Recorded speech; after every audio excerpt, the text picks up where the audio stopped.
My name is Lacey Harmon. I'm 29 years old.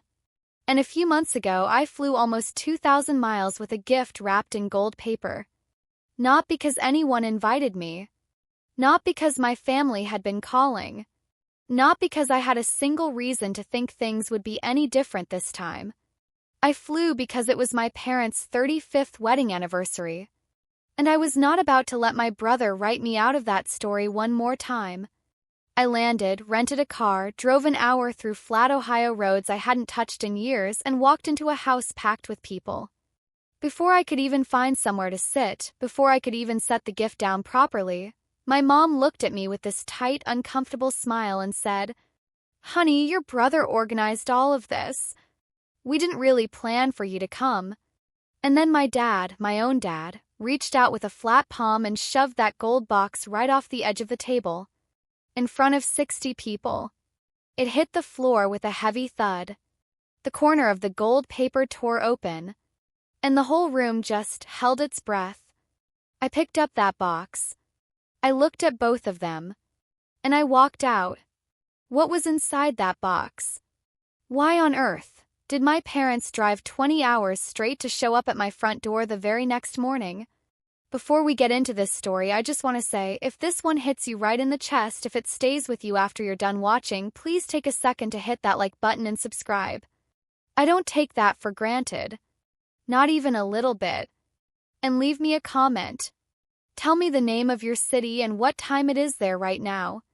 I read every single one of those, and there's something about knowing you're watching from somewhere across the world at 2 in the morning or on your lunch break that just means everything to me. Okay. Let's go. Let me take you all the way back. Because this story doesn't start at that party. It starts about 6 years ago in a little town in Ohio with a phone call that changed absolutely everything. I grew up in Milford, Ohio. Population maybe 3,500, not counting the ones who got out and swore they'd never come back. Which eventually included me. My dad, Ray Harmon, was a handyman. Fix things for people, gutters, fences, busted pipes, whatever needed doing around the neighborhood. My mom, Carol, worked part-time at a little diner on the main road. She was the kind of woman who knew everyone's usual order but always forgot her own kids' birthdays until the last minute. And then there was my brother, Derek. 4 years older than me, loud where I was quiet, the kind of guy who could walk into any room and immediately make it his. Derek had this big, easy confidence, this natural charm, and my parents just ate it up. They always had, for as long as I could remember. I'm not saying they didn't love me. I think they did in their own way. But love in our house came with a pecking order. Derek was at the top. I was just kind of there. Present but not quite counted. Dad had this thing he used to say at cookouts. He'd crack open a cold one, point at Derek with the bottle, then glance over at me and say, "Derek got the personality. Lacey got, well, Lacey's Lacey." And everyone would laugh. Even me. The first time I heard it, I was 9 years old. The last time I heard it, I was 19, loading my car to leave for nursing school. The joke never changed. Not once. Punchline was always me. I didn't know it then, but that joke was the truest thing my dad ever said without meaning to. 'Cause I was Lacey. I was the one who showed up quietly, did the hard thing without making a fuss, and then watched someone else get the applause. I just didn't know that would define the next 10 years of my life. I graduated nursing school, got a job offer at a hospital in Phoenix, Arizona, and I took it without looking back. 2 suitcases, a cardboard box, and a beat-up Civic that I genuinely wasn't sure would make it past Indiana. The morning I left, Dad was out back messing with the lawnmower.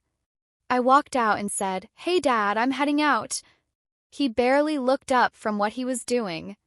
Just said, "All right. Don't forget to call your mother." That was it. No hug. No good luck. No, I'm proud of you. Nothing. It was June 3rd. My birthday. I want to be straight with you. I didn't leave because I stopped loving my family. I left because staying meant slowly fading out of the picture. And I was already halfway gone. For the first year in Phoenix, I called home every Sunday at 6 o'clock. Like clockwork. Mom picked up sometimes. Dad almost never did. By the second year, the calls went to voicemail more often than not. I'd text Derek about it. "They're fine, just busy," he'd say. Then a week later, "You know how Dad is. He thinks you abandoned us." I sent birthday gifts every year. Christmas packages. One year I spent 3 weekends knitting Mom a scarf, real, handmade, staying up past midnight knitting, wrapped it in tissue paper with a little card and mailed it all the way to Milford. Never heard a single word about it. When I asked Derek, he let out this long sigh and said, "I think they just threw it away, Lace. They didn't even open it." I'm really sorry. That sentence sat in my chest like a splinter I couldn't get out. But about 6 months later, I got a call from Aunt Patty, my mom's older sister. Sharp as a tack, twice as honest. We were just catching up on nothing particular when she casually mentioned, "Oh, by the way, your mom absolutely loves that scarf you sent. She wears it to church practically every Sunday." I went quiet. "Lacey? You still there?" "Patty." Derek told me they threw it away without opening it. Long pause on the line. "That's not what happened," she said quietly. "That is not what happened." She didn't push further. Neither did I. But something shifted in me right then, like a door cracking open just wide enough to let a sliver of cold light through. Because if Derek had lied about the scarf, what else had he been lying about? From that point on, I started paying close attention, tracking the gap between what Derek told me and what was actually happening. And that gap kept getting wider, month by month, year by year. I didn't have proof of anything yet. Just that feeling, the kind you get when someone's been quietly rearranging your whole life and swearing it was always that way. Call that changed everything came on a Tuesday afternoon 6 years ago. I was 23. Just finishing up a double in the ICU, still in my scrubs, feet aching when my phone buzzed on the break room counter. Aunt Patty. Her voice was different. Tight. Clipped. Not her usual warmth. "Honey, I need to tell you something. Your parents are 3 months behind on the mortgage. The bank sent a final notice. They could lose the house by summer." I leaned my back against the wall. My legs felt suddenly not quite my own. "Does Derek know?" "Derek told them he'd handle it." Pause. "But I haven't seen any payments go through. And your dad won't talk to me about it." That night I sat in my apartment and stared at the ceiling for over an hour. Then I picked up the phone and called First Midwest Bank in Milford. Asked to speak with whoever handled residential mortgage accounts. They connected me to a man named Gary Sutton, branch manager. Calm voice. Patient. I explained who I was. He confirmed it without hesitation. 3 months overdue. Foreclosure process already starting. And then he said something that just dropped the floor right out from under me. "Actually, someone called last week, said they were a family member, said they'd take care of it." He paused. "But they never followed up with any payment." I knew exactly who that was. Derek had called. Made the promise nice and loud. Never sent a single dime. That was the exact moment I understood. My brother wasn't just irresponsible. He was deliberate. I told Gary I wanted to set up automatic monthly payments from my account and I needed them to be completely anonymous. "Don't tell my parents where the money's coming from," I said. "Not my brother. Not anyone. Just let the payments run." He said he'd make it work. Then I called Aunt Patty and said 5 words. "Don't tell anyone. Especially Derek. $1,800 a month. That's what invisible love looks like." I was making decent money as a charge nurse in Phoenix. Decent, not comfortable. After rent, groceries, student loans, and that $1,800 leaving my account every single month, I was down to maybe $150 left over. Some months less than that. So I made choices. No vacations. No dinners out. Clothes from Goodwill and thrift stores.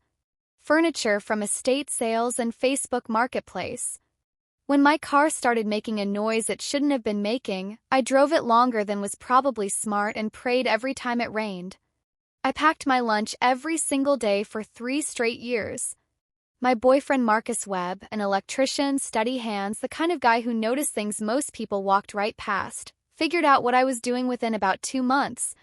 I never said a word to him about it. He just noticed I stopped grabbing coffee on the way to work. Then he saw the spreadsheet on my laptop. Then one evening he sat down next to me on the couch and said, "It's the house, isn't it?" Not a question. A statement. I nodded. He didn't tell me I was out of my mind. Didn't try to talk me out of it. Just said, "Okay. I'll fix the leaky faucet myself so we don't have to call anyone." That was Marcus. No big speeches. No drama. Just showed up and did what needed doing. Every month, $1,800 left my account and landed quietly at First Midwest Bank in Milford, Ohio. Every month, the balance on that house got a little smaller. And every single month, my parents had no idea in the world who was keeping the roof over their heads. They never called to say thank you. They never called at all. Not on my birthday. Not on Christmas. Not when I got promoted to charge nurse. Not when I worked the entire holiday season without a single day off. Not once. But the mortgage stayed current. The foreclosure notices stopped. The house on Birch Street stayed standing. And I kept telling myself that was enough. It had to be enough. It was enough until I found out someone else was being thanked for every penny of it. About 2 years in, Aunt Patty called with that same tight, careful voice.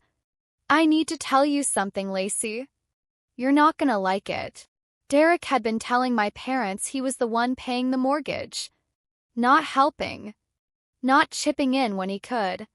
Paying the whole thing. Every month. Like clockwork. According to Patty, my dad stood up at Thanksgiving dinner, table full of cousins, the neighbors, half the church, raised his glass and said, "To Derek, the only one in this family who actually shows up when it counts." Everyone clapped. Mom cried. Derek smiled and said, "It's what family does, Dad. You'd do the same for me." Every penny of it was mine. And it got worse from there. With his brand new hero status locked in, Derek convinced my parents to add him to their bank accounts, to let him manage the family finances. Got himself put on the insurance paperwork, too. My dad handed him the keys to everything, grateful, trusting, completely fooled by the son he thought was holding the family together. "He's positioning himself," Aunt Patty said flatly. "And your parents are just handing him everything, Lacey. Your dad most of all." I felt sick reading it on my phone. But I still didn't call and blow it all open. I kept telling myself, as long as the house stays safe, it doesn't matter who gets the credit. And then Patty said the thing that cracked me wide open. "Your dad told your cousin Ricky last week. Said he raised one good kid and one stranger." I hung up.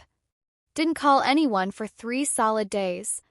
Around year 3, the holiday invitations stopped coming altogether. "Thanksgiving, Mom's not feeling great this year," Derek texted. "Probably easier if you just skip it." "Christmas, Dad's been stressed. Maybe just call?" "Easter, nothing. Not a text. Not a call. Just silence." But through Aunt Patty, I knew exactly what was happening back in Milford. The house on Birch Street was packed every single holiday. Cousins drove in from Columbus. Uncle Pete brought his famous chili. The neighbors came for dessert.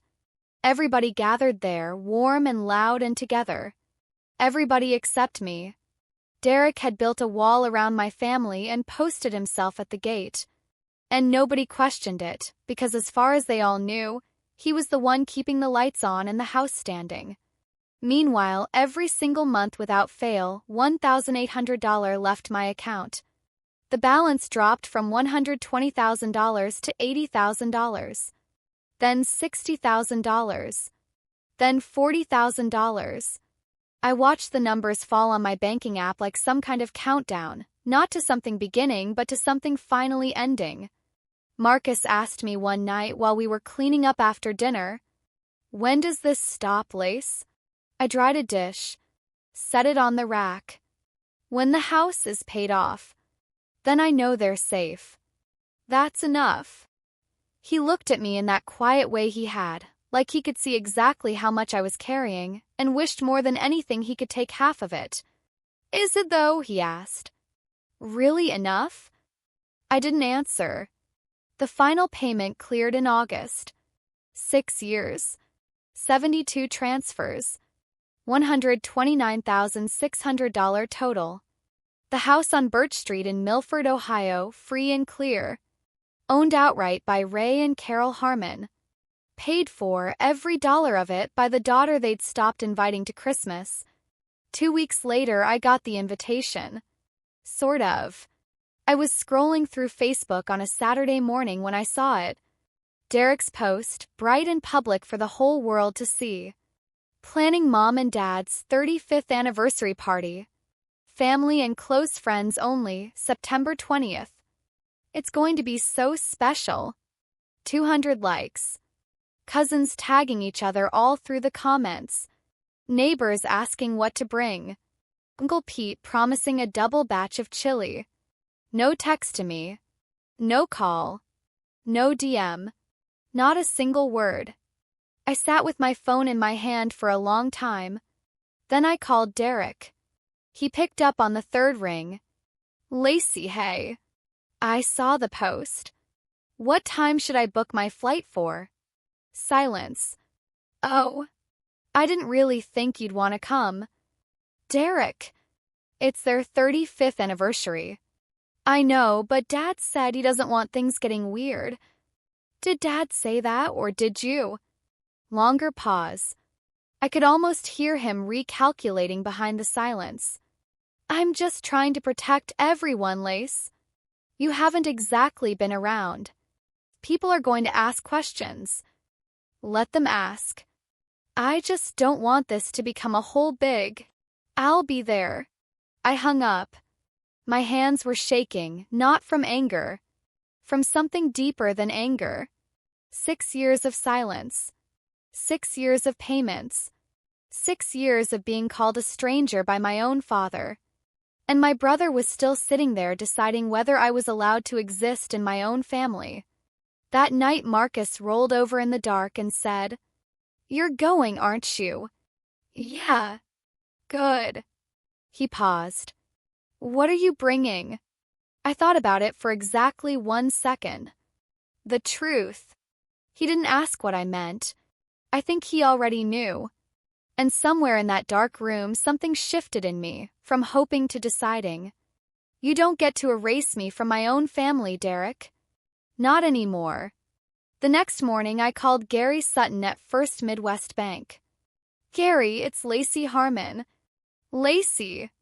"Congratulations, that last payment went through perfectly clean. House is fully paid off." "That's exactly why I'm calling. I need the official payoff certificate and a complete statement of every single payment made over the past 6 years. Every transaction, every date with my name showing on every single line." He went quiet for a moment. "You sure? That document shows everything. Your name, your account, every transfer." "That's exactly why I want it. Give me a few days. I'll have it notarized and ready for you." The package arrived the following week. A thick manila envelope from First Midwest Bank. Inside, the payoff certificate stamped with the bank seal, official and real and undeniable. Behind it, 72 pages of bank transaction records. My name on every single line. 72 times. 6 years worth of love that nobody saw. I also wrote a letter. 1 page, handwritten on plain white paper. I'm not going to tell you what it said, not yet, but it took me 5 tries to get all the way through it without crying. When I finally sealed the envelope, my hands were steady. Then came the gift. A solid sterling silver locket on a fine chain, engraved on the back, Ray and Carol, 35 years of forever. Inside the locket, a tiny photo of Mom and Dad from their wedding day. The locket sat inside a velvet box at the top of the package. Beneath it, the payoff certificate, 72 pages of bank records, and the handwritten letter. All of it wrapped together in gold paper. I chose gold paper because 35 years ago, my parents' wedding colors were gold and white. Mom kept a gold ribbon from her bridal bouquet in her jewelry box for years. I was counting on her remembering that. The morning of my flight, Marcus drove me to the airport. The curb, he held my bag and looked at me steady. "Whatever happens today," he said, "you already did the right thing." 6 years of the right thing. He kissed my forehead. I walked inside. I had no idea I'd be back in less than 24 hours without the box. The flight from Phoenix to Columbus was 4 hours and 30 minutes. I spent almost all of it with the gold box on my lap, running my thumb back and forth along the folded edge of the wrapping, thinking. When we touched down, I rented a small gray sedan and drove east on the highway for an hour and a half until the landscape opened up into flat, wide-open Ohio. Grain silos. Little white churches. That gas station on Route 12 that's been closing soon since I was in middle school. I turned onto Birch Street at 4:30 in the afternoon. There it was. The house. Same beige siding, same cracked concrete walkway, same chain-link fence Dad always said he'd fix someday. But today there were balloons tied to the mailbox and a homemade banner stretched across the porch. "Happy 35th, Ray and Carol!" Cars lined both sides of the street. I counted at least 25 of them. I parked at the end of the block. Cut the engine. Sat there. Through the front windows I could see people moving, could hear music and voices layered on top of each other the way they get when a room is full and everyone's happy and the night feels light. 60 people inside. Not one of them expecting me. I looked at the gold box on the passenger seat. One corner of the wrapping had gotten a little creased on the plane. I smoothed it with my fingertip.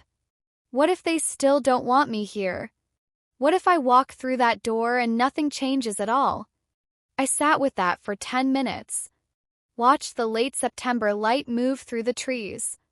Then I picked up the box, opened the car door, and stepped out onto the sidewalk. 30 yards to the front door.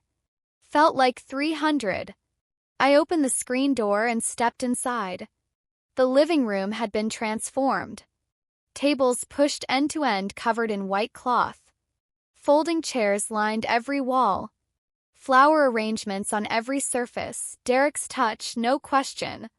A laptop in the corner cycling through old family photos. The Mom and Dad through the years. Young, laughing, sun-worn, really alive. I wasn't in many of those pictures. Heads turned when I walked in. First a few, then more. "Lacey? Oh my goodness, it's been years." That was Mrs. Briggs, our old neighbor from across the street, loud enough for half the room to stop what they were doing. Conversations dropped. Forks paused in midair. Eyes moved from me to the gold box in my arms, then back to me. I scanned the room. Uncle Pete over by the food table. Cousin Ricky near the window. And then I found her, Aunt Patty, standing in the kitchen doorway with a glass of sweet tea, and the second she spotted me, her hand froze halfway to her mouth. Her eyes dropped straight to the gold box. And widened. She knew. She knew exactly what I was carrying inside that box. We looked at each other across that crowded room, and 6 years of kept secrets passed between us in one single glance. I could see the question on her face clearly. "Are you sure about this?" I gave a small nod. Patty set her glass down slowly, pressed her lips together. Then she nodded back, once firm like a soldier confirming a mission. Derek was mid-toast when he noticed me, standing at the head of the table with a champagne flute, wrapping up what sounded like a big closing speech. "And every single thing I've done for this family, I did it out of pure love. Keeping this house going, making sure Mom and Dad had what they needed. That's just what you do for the people who matter most to you." Applause. Raised glasses. Dad nodding from his chair like a king receiving tribute. Then Derek's eyes drifted across the room and landed on me. The change was instant, not dramatic, he was too smooth for that, just a quick tightening at the corners of his mouth. Then the smile came back, wider, the polished version, like he'd practiced it specifically for surprises. He walked toward me, every step measured and controlled. "What are you doing here?" he said low, leaning close. "I told you Dad doesn't want this. I came to give Mom and Dad their anniversary gift." He glanced at the gold box. "What even is that? Some last-minute thing from the airport?" I didn't answer. "Lacey, you need to go. Right now. Before Dad sees you." But it was already too late. Across the room, Dad had turned in his chair. Mom, sitting right beside him, was already staring. Kept walking. Straight toward the table. Straight toward my parents. Every single person in that room watching. Mom spoke first. Small voice. Careful. "We didn't invite you. Your brother planned this." 60 people heard every word of it. The silence in that room wasn't empty. It was thick and heavy and pressing in from every side. "I know," I said. "I came anyway. I have something I need to give you and Dad." Mom looked at Dad. Dad looked at me. And what I found on his face was stone cold. Mouth flat. Arms crossed. Eyes like two doors slamming shut at once. I set the gold box on the table right between the flower arrangement and the anniversary cake with its gold frosting letters. Dad stared at it. His jaw worked side to side, slow and deliberate, the way it always did when he was building up to something. And then, flat palm, he shoved it. Not a nudge. Not a tap. A full, flat-handed shove that sent the box sliding across the tablecloth and straight off the edge. It hit the floor hard. One corner of the gold paper tore wide open. The room gasped, 60 people pulling air in at the exact same moment. "We don't want anything from you," Dad said, voice loud and carrying all the way to the back row. "You show up out of nowhere after years of nothing and think a box fixes it? Your brother has been here. Derek paid for this house. Derek planned this. Derek showed up. So where the hell were you?" Derek stood behind him, arms folded, chin up. Didn't say a word. Didn't have to. His face said everything, that careful, practiced look of someone who already knows they've won and is just waiting for the other side to figure it out. I didn't move. My eyes were burning. My throat was tight. But my voice was steady. I bent down and picked up the box. The torn corner of the gold paper hung loose. I smoothed it back carefully with my thumb, slowly, like it mattered, like it was worth taking care of. And I took my time. The whole room watched me do it. Then I stood up straight. Looked at my father. Looked at my mother. Looked at Derek. "I didn't come here to beg," I said. "I came to give you something I spent 6 years earning for you. But I'm not going to stand here and be humiliated for loving you." Nobody moved. Not a single person. I turned around.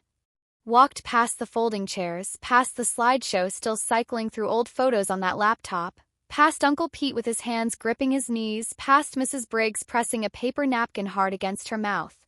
60 people. Not one of them stood up. Not one of them said a word. The only sounds were my shoes on the hardwood floor and a low country song still playing from the speaker in the corner like it hadn't gotten the news. Aunt Patty was standing near the front door. When I reached her, she caught my arm, not hard, just enough to stop me. "Leave it with me," she whispered. "Trust me. Please." Every part of me wanted to take that box home, shove it in a closet, and never think about Milford again. But Patty's hand was steady. And her eyes said what her voice didn't: "I have been quiet long enough. Tonight that changes." I placed the gold box in her hands. Then I walked out the front door, down the porch steps, and into the September night air. I didn't look back. But I heard it, my mom's voice just once, barely above a whisper. Lacey. And then nothing. I was already on the highway when it all went down. I wasn't there to see it. But Aunt Patty walked me through every single detail later, and Patty is not a woman who exaggerates. If anything, she undersells. So when she told me what happened in that living room after I walked out, I believed every word without question. Here's what went down. Party tried to keep going. Derek clapped his hands together and put his smile back on. All right, everybody, let's not let this ruin the night. Who's ready for cake? A few people murmured. Someone picked up a fork. The music kept playing like nothing had happened. But Aunt Patty didn't move. She stood by the front door holding that gold box, watching the room try to tape itself back together, and she said later it felt like she was standing there holding a live grenade, 6 years of someone else's lie sitting right there in her 2 hands. She walked to the center of the room. Before anyone touches that cake, she said, loud, clear, no hesitation, there is something every single person in this room needs to see. Dad's head snapped up. Patty, stay out of this. No. She set the box on the same table my dad had pushed it off of 3 minutes ago. I have stayed out of this for 6 years. That ends right now, tonight. Derek moved across the room fast. Aunt Patty, this really isn't the time or place. This is exactly the time, Derek. Sit down. The room went absolutely still. Not quiet, still. Like the air itself just stopped. Patty opened the box. She pulled out the manila envelope, held it up high so everyone could see the First Midwest Bank return address printed on the front. Then she opened it.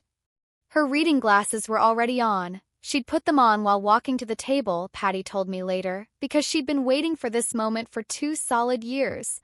She read the payoff certificate out loud. Every single word. Mortgage satisfaction for 214 Birch Street, Milford, Ohio. Paid in full as of August 19th, payoff completed by... She paused. Looked straight at Ray. Then looked out at the room. Lacey Marie Harmon. Total paid, $129,600. Silence. Not the uncomfortable kind from before. This was something entirely different. 60 people understanding all at once that the ground they'd been standing on had just shifted underneath them. Patty reached back into the envelope and pulled out the stack of bank statements. 72 pages. She held them up and fanned through them slowly, deliberately. 6 years of payments, she said. $1,800 every single month. From Lacey's account in Phoenix. Her name. Her money. Every line, every month, every year. Someone in the back of the room whispered, "Oh my God." Mrs. Briggs covered her mouth with both hands. Uncle Pete pushed his chair back from the table. Cousin Ricky just stood completely still, staring at Derek. Dad wasn't moving. The hand that had shoved that gold box off the table, that same hand, was now gripping the edge of his chair so hard his knuckles had gone white. Mom pressed both palms flat against her face.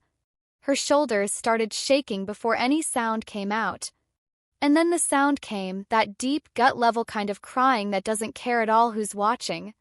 Aunt Patty set the papers down. She looked straight at Ray. That is what was inside the box you threw on the floor tonight. 6 years. $129,000. From the daughter you told people you didn't raise right. Nobody breathed. Dad turned slowly to Derek. Patty described his face as a man watching his own house catch fire, every line and crease rearranging itself around a terrible new truth. You told me, Dad said. His voice was completely flat. Dangerously flat. You told me you were paying the mortgage. Derek's face had gone pale. Not red, not flustered, pale. Like something behind his eyes had just quietly shut itself off. I helped. I contributed in other ways. In what ways, exactly? That came from Aunt Donna, Dad's older sister, sitting at the far end of the table. 62 years old and sharp as a freshly opened knife. Derek opened his mouth, closed it, opened it again. Nothing came out.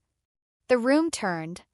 You could feel it like a tide reversing. The people who'd been raising their glasses to Derek's toast not even 20 minutes ago were now staring at him like they were seeing him clearly for the very first time.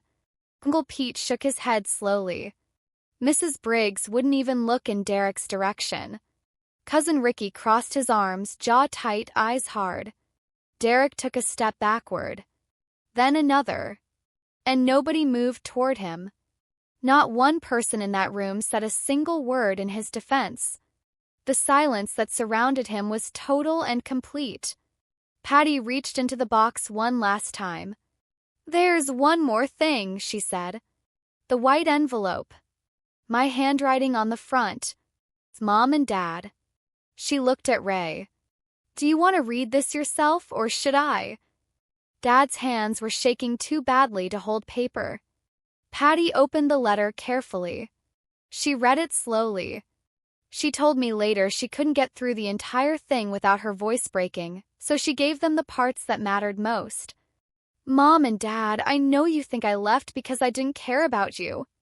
But I left so I could take care of you from somewhere I was strong enough to do it. This house is yours. It always was. I just made sure no one could ever take it away from you." She paused to steady herself. "I love you. I always have. Even when you didn't see me. Even when you didn't look." She folded the letter carefully and set it on the table right in front of Ray. The room was completely wrecked. There's no better word for it. Several of the older women were wiping their eyes with whatever napkins they could reach. Uncle Pete had his head down, not saying a word. Two of the neighbors quietly got their coats and headed for the door, not out of disrespect, but because they understood this moment belonged to the family alone. Mom reached across the table and pressed her fingers against that letter like she was reaching through it and touching my face. Dad sat with his elbows on his knees and his head buried in both hands. 58 years old, and Patty said he looked like he'd aged 10 years in 5 minutes.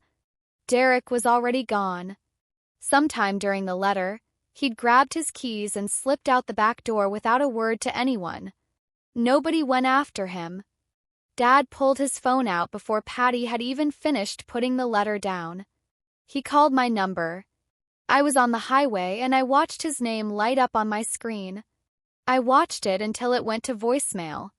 He called again. Voicemail again. Then Mom took the phone from him. She dialed herself. I watched her name appear on my screen, Carol, and I let it go to voicemail. Patty told me what came next. Dad set the phone on the table and just stared at it like he was waiting for it to ring itself. Like if he stared long enough, the phone might somehow undo what his own hands had done. "She's probably already at the airport," Patty said quietly. "She flew 2,000 miles to give you that box, Ray. And you didn't even let her sit down." He didn't answer. Guests started leaving. One at a time, then in small groups, quietly gathering coats and murmuring goodbyes. The anniversary cake sat completely untouched. The banner still hung across the porch. Old Mr. Holloway, the neighbor who'd lived across the street from my parents since before I was even born, stopped at the door on his way out and put a hand on Dad's shoulder. "You know, Ray," he said, "I always thought Lacey was the quiet one. Turns out quiet doesn't mean gone." Dad didn't look up. After everyone had gone, it was just Mom and Dad left at that table. Paper plates, cold food, a slowly swaying banner, and an open letter between them. Patty told me they sat there together for 3 hours. Mom kept her hand on that letter the whole time, like an anchor. Dad went through all 72 pages of bank statements one by one, running his finger slowly down every column of numbers. My name repeated 72 times, like a heartbeat he'd spent 6 years too deaf to hear. Around 11 o'clock, Dad finally spoke. "I pushed it off the table, Carol." Mom looked at him. "I pushed my own daughter's heart off the table." His voice cracked hard on the word heart. Patty told me later that Mom said it was the first time in 35 years of marriage she'd heard Ray Harmon actually cry. Not get misty. Not tear up. Cry. Mom put her hand over his. Then we drive, she said. It's 20 hours. Then we leave right now. Something passed between them in that moment. Not words, not even really a decision. More like a surrender. Kind that happens when you finally stop fighting what you already know is true. 10 in the morning, the day after the party. Dad backed his truck out of the driveway. Mom climbed in with a thermos of coffee and the gold box, rewrapped by Patty before she left, the torn corner patched with fresh tape. They pulled out onto the main road heading west. Ohio, Indiana, Illinois, Missouri, Oklahoma, Texas, New Mexico, Arizona. 20 hours. That exact moment, I was 30,000 feet in the air, flying home, staring at the empty seat beside me where a gold-wrapped box had been sitting that morning. Marcus was waiting at the airport when I walked out of the terminal. He didn't ask how it went. He could see it written all over my face. He just picked up my bag, put his arm around my shoulders, and walked me to the truck without saying a word. We drove home in silence. Not the uncomfortable kind. The kind where someone loves you enough to understand that words would just make it heavier. Inside, I sat down on the couch without taking off my jacket. Didn't turn on any lights. Marcus locked the front door and put the kettle on. Then it hit me. Not slowly. Like a wall coming down. I pressed my face into the throw pillow and cried in a way I hadn't cried since I was a little kid, loud and shaking and completely graceless. Marcus sat beside me and put his hand on my back and didn't say a single word. Not it's okay. Not they don't deserve you. Nothing at all. He just stayed right there. For a long time I sat up, wiped my face with my sleeve, and turned my phone off. I was not ready to hear from anyone in Ohio. Not that night. The next morning I did what I always do. Up at 5. Made coffee. Sat on the front porch in my bathrobe, hands wrapped around the mug, watching the Phoenix sky go from black to gray to blue. Was I wrong to go? Was I wrong to keep hoping? I kept turning it over and over like a stone in my pocket I couldn't leave alone. And then at exactly 6:07 in the morning, I heard a car pull up. I didn't recognize the truck at first. Dusty white pickup, road grime caked on the fender's Ohio plates. Parked a little crooked against the curb, like whoever was driving had stopped in a hurry. The engine ticked in the morning quiet. Then the driver's door opened and my father stepped out. Ray Harmon, 58 years old. Rumpled flannel shirt, the same one he'd been wearing at the party. Eyes red-rimmed and swollen. Hair pushed flat on one side from 20 hours of leaning against a headrest. He looked like he'd aged a decade overnight. Mom came around from the passenger side. She was holding the gold box in both arms, rewrapped, the torn corner patched with fresh tape, clutching it against her chest like it might fly away if she let go. They stood at the end of my front walkway. Maybe 20 feet of concrete between us. Dad didn't move.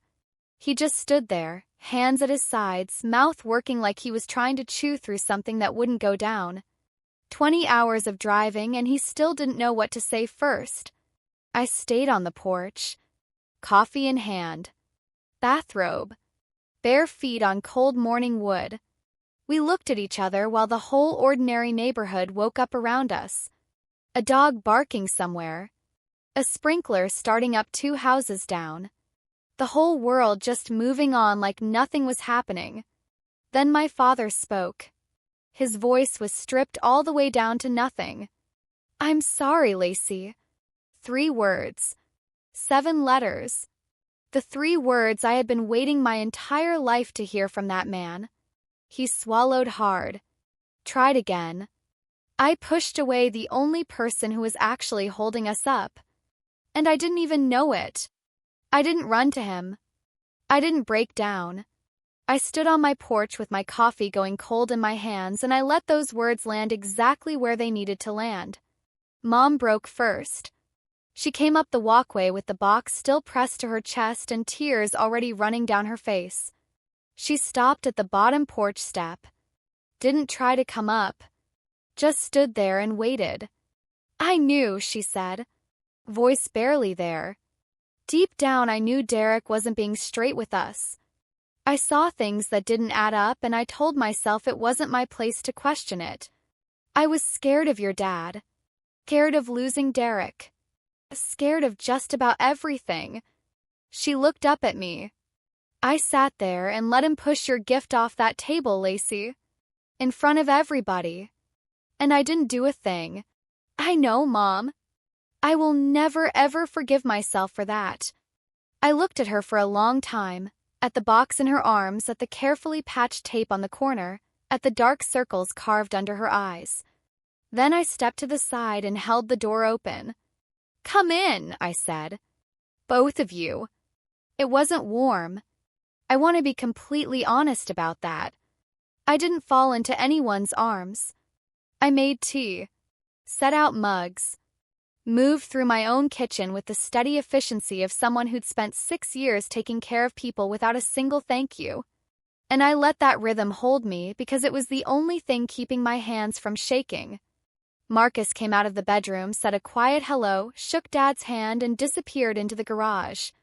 He understood this wasn't his conversation to be part of. We sat at my kitchen table, the $4 estate sale table I'd eaten about 1,000 quiet dinners at alone, and I said the thing I'd been carrying even longer than the mortgage payments. "I love you both. But I will not go back to being invisible." Mom nodded fast, eyes wet and broken. Dad looked at his hands. "I'm glad you came here," I said. "But showing up once doesn't erase 6 years of silence." Dad nodded. He didn't argue. Didn't explain himself. Didn't tell me I was being too hard on him. That, more than the apology itself, told me something real had actually changed in him. Over the next hour, they told me everything that happened after I left the party. News travels the way it always does in a small town, fast and without mercy. By Sunday morning, half of Milford knew that Derek Harmon had been lying about paying his parents' mortgage for 6 years. By Monday, the other half knew. The church group. The grocery store. The diner on Main where Dad had coffee every single morning. People didn't go up to Derek and say anything directly. They just stopped calling. Stopped waving. Stopped saving him a seat. In a town of 3,500, silence is its own kind of verdict. Dad told me he'd gone straight to the bank that Tuesday and had Derek's name removed from every joint account. Sat across from Gary Sutton, who, according to Patty, handled the whole thing without a single "I told you so," and signed every paper himself. He had access to things he never should have had, Dad said quietly. That's on me. They'd also hired a local attorney to go through everything Derek had touched. Dad said it was just precautionary. But the look on his face said he was genuinely afraid of what they might find. Before they left, I sat them down one more time. Tea had gone cold. The morning sun had moved all the way across the kitchen floor. We'd been at this table for 3 hours. "If we're going to rebuild any of this," I said, "I need some things from you." Dad straightened in his chair. Mom folded her hands on the table. "I need you to call me. Not just when something goes wrong. Regularly. Because you want to talk to me, not because you feel guilty." Dad nodded. "I need you to stop letting any one person decide who belongs in this family and who doesn't. That goes for Derek and it goes for anyone else too." Another nod.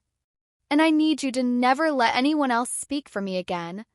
If you want to know how I feel about something, ask me. Not my brother. Not a neighbor. Me." Kitchen was quiet except for the refrigerator humming and the faint sound of Marcus's drill starting up out in the garage. Dad cleared his throat. "Can I?" He stopped. Started again. "Can I hug you?" I looked at him for a long moment. This man who'd once said, "Good, one less mouth," when I left home. Who'd shoved my gift off a table in front of 60 people. who'd driven 20 hours through the night with swollen eyes and a broken voice to stand at the end of my walkway and say 3 words. I stood up, walked around the table, and let him hold me. It wasn't forgiveness yet. I want to be straight about that. It was a door I chose to leave open. And there is a very real difference between the two. I don't need you to make up for the past, I said into his shoulder. I just need you to show up for whatever comes next. He held on tighter. That was 3 months ago. Dad calls every Sunday now. 6 o'clock, without missing a single one. Sometimes we talk for an hour about nothing in particular. Sometimes it's 10 minutes about what Marcus is building in the garage or the weather back in Ohio. But he calls every week. Every single one. Mom sends handwritten cards. They're not long, just little notes on the same floral stationery she's used since I was a kid. Thinking of you. I saw a cardinal today and thought of you. You always loved those things. Small, real, true things. They flew out to Phoenix for Christmas. First time either of them had been on a plane in close to 20 years. Dad white-knuckled the armrest all the way there. Mom packed homemade cookies in 3 layers of bubble wrap just to be safe. We sat at my $4 estate sale table and had dinner together, and nobody brought up the empty chair where Derek might have been. Derek? People ask about him sometimes. I didn't cut him off. That's not what this is, and I want to be clear about that. I just stopped chasing. If he wants to be part of my life, he knows exactly where to find me. But he doesn't get to be the narrator of my story anymore. I went back to work at the hospital the Monday after everything happened. Clocked in, checked vitals, changed IVs. The world doesn't pause just because your family finally sees you. It just keeps moving and you move with it. Marcus asked me one evening while we were doing dishes. Same spot, same dish rack, but something different in the weight of the question now. So, was it worth it? All 6 years. I set a plate on the rack. Same rack. Same plate. Same life, but shifted somehow, in a way I'm still learning how to put into words. Yeah, I said. Every single month of it. Not because it got me thanked. Not because of any dramatic moment at any table. But because when my parents drove 20 hours through the dark with a re-wrapped gold box and stood at the end of my front walkway, that was real. That was the truth finally catching up to 6 years of lies. That was something you can't fake and you cannot force. And it was worth every cent, every sacrifice, every quiet Sunday I worked instead of rested. I'm not telling you to go out and pay off somebody's mortgage to earn their love. That's not the lesson here, I promise you it isn't. The lesson is much simpler than that. Don't let anyone ever convince you that your kindness is a weakness. And do not for one single second, let someone else write your story for you. 'Cause the moment you hand them that pen, you become a supporting character in your own life. I didn't get my family back with money. I got them back by refusing to disappear. By showing up with that gold box even when every part of me was terrified. By trusting Aunt Patty to hold it. By letting the truth be stubborn enough to find its own way out, because it always does eventually. If you've ever been the invisible one, the one who gives without being seen, the one who gets talked about but never talked to, the one the whole family orbits around without ever once stopping to ask if you're okay, I hope this story reminds you of something important. Being quiet doesn't mean being gone.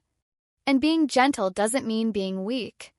Sometimes the people who make the least noise are the ones carrying the most weight. The truth is patient. It always waits. And it always comes out. If this story meant something to you today, if it stayed with you, if it made you think of someone, if it hit somewhere real, please hit that like button and subscribe. Genuinely helps more than you know, and it means everything to me. And drop me a comment right now. Tell me the name of your city, where in the world are you watching from? And what time is it there? I want to know. I read every single comment and I love knowing where you all are. Thank you for staying with me all the way to the end. From the bottom of my heart, thank you. I'll see you in the next one.